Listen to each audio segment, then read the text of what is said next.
संपूर्ण देशामध्ये लोकसभेचं वारं व्हावं लागलेलं आहे. आपल्याबरोबर हातकणंगले लोकसभा मतदारसंघामध्ये तिकीट कोणाला मिळणार, कोणाला देणार, महायुतीकडून कोणाला देणार हे अजून चिन्ह फिक्स झाले नाहीत. आपल्याबरोबर या हातकणंगले लोकसभा मतदाराचे खासदार साहेब आहेत, धैर्यशील माने साहेब. काय सांगाल, सध्या चिन्ह वाटप झालं नाही, पण मला मिळणार, तुला मिळणार, आरोप प्रत्यारोप सध्या सुरू झाले.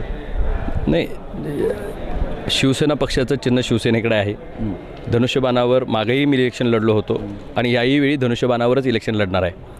निश्चितपणे जोपर्यंत वाटाघाटी होत नाहीत तोपर्यंत चर्चेतनं या ठिकाणी अनेक चर्चा उपचर्चा या ठिकाणी बाहेर चर्चेमध्ये असतात.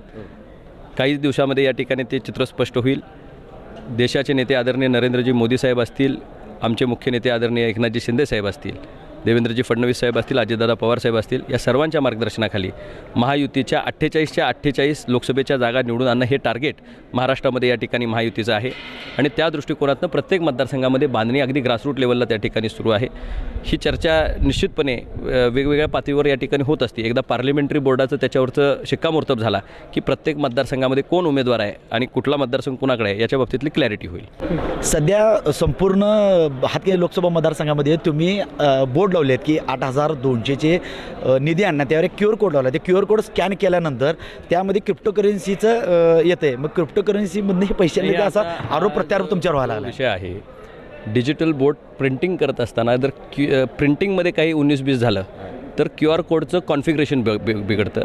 आणि काही बोर्ड्सवर ते त्या ठिकाणी झालं की ज्याच्या माध्यमातून जे कॉम्बिनेशन बिघडलं तेव्हा स्कॅन केल्यानंतर दुसरीच वेबसाईट उघडायला लागली. जमिनीवरचं काम हे लोकांच्यापर्यंत पोचावं याच्यासाठीचं ते दिशादर्शक बोर्ड आहेत. बोर्डावरचं काम नाही तर कामावर आधारित ते बोर्ड आहेत.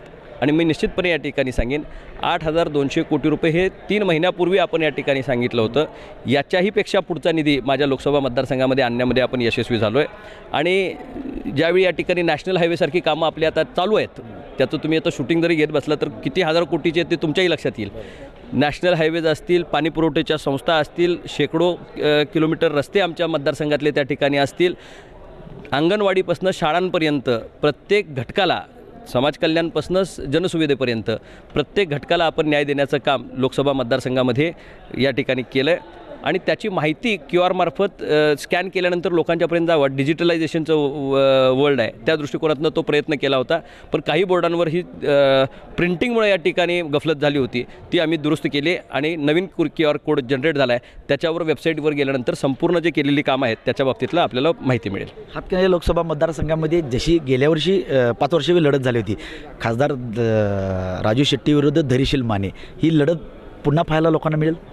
अजून जोपर्यंत उमेदवारी अर्ज भरत नाहीत, उमेदवारी अर्ज त्या ठिकाणी मान्य होत नाहीत आणि ऑफिशियली इलेक्शन डिक्लेअर होत नाही, तोपर्यंत लढतीबाबतीत आज चर्चा करणं योग्य होणार नाही. निश्चितच संभाव्य लढती ह्या आपल्याला डोळ्यासमोर दिसत आहेत, पण येणाऱ्या काळामध्ये लढतीची दिशा जसं जसं या ठिकाणी काळ उलगडेल ते या ठिकाणी समोर येईल. राजू शेट्टीनं सुद्धा दानोळीचा पाणी प्रश्न एक शब्द बोलला होता, भोवला होता, त्यामुळे त्यांचा पराभव झाला होता. याला सुद्धा परत हातकणंगले लोकसभामध्ये इचलकरंजी शहराचा पाणी प्रश्न परत ऐरणीवर आला ह्याच मुद्द्यावर. आता पटका तुम्हाला बसू शकतो का?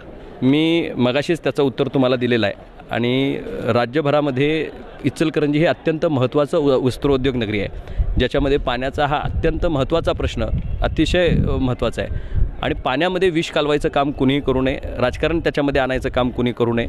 इचलकरंजीच्या नागरिकांना पाणी मुबलक आणि स्वच्छ मिळणं हा त्यांचा प्राथमिक अधिकार आहे. आणि ते मिळत असताना राजकारणाचे आमचे वेगवेगळे संदर्भ असू शकतील, पण जी योजना आज ज्याच्यावर ते या ठिकाणी राजकारण करू पाहत आहेत ती योजनाच मुळात धैर्यशील मानेंनी मंजूर केलेली आहे. त्याला 160 कोटी रुपयाचा निधी हा खासदार धैर्यशील मानेंनी या ठिकाणी लावला आहे, ह्या शासनाच्या मार्फत लावला आहे. आणि पुढच्या काळामध्ये ती कार्यान्वित व्हावी याच्यासाठी मी या ठिकाणी सगळ्यांनी जो या ठिकाणी मागणी करून दिली त्या मागणीबरोबर सुळकूड पाणी योजनेतूनच या ठिकाणी इचलकरंजीला पाणी मिळावं याच्यासाठी आम्ही सगळेजण आग्रही आहोत. काही साधक बाधक चर्चा ही या ठिकाणी राज्य शासनाच्या स्तरावर परवा झाली आहे आणि त्यामध्ये एक समिती गठीत करण्यात आली आहे. त्या समितीचा अहवाल आल्यानंतर या ठिकाणी आपल्याला पाणी किती कुणाकडे आहे याची या ठिकाणी क्लॅरिटी येईल. आणि इचलकरंजीला स्वतः मुख्यमंत्र्यांनी भाषणामध्ये जाहीर कोल्हापूरच्या सांगितलं आहे, स्वच्छ आणि मुबलक पाणी देणं ही शासनाची जबाबदारी आहे आणि शासन त्याला कटिबद्ध आहे. आपल्यावर होते हे खासदार धैर्यशील माने यांनी सांगितले की जो डिजिटल बोर्डावर QR कोड लावलेला आहे तो चुकून प्रिंटिंग मिस्टेक झाला आहे. इथून पुढं 2 दिवसात हे QR कोड बदलून चांगले बोर्ड लावतील.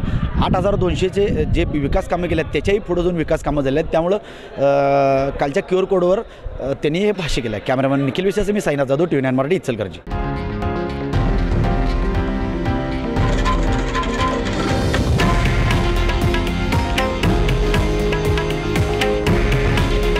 हे आहे देशातील नंबर 1 न्यूज नेटवर्क आणि आपण पाहत आहात TV9 मराठी. काळजी तुमची, हित महाराष्ट्राचं.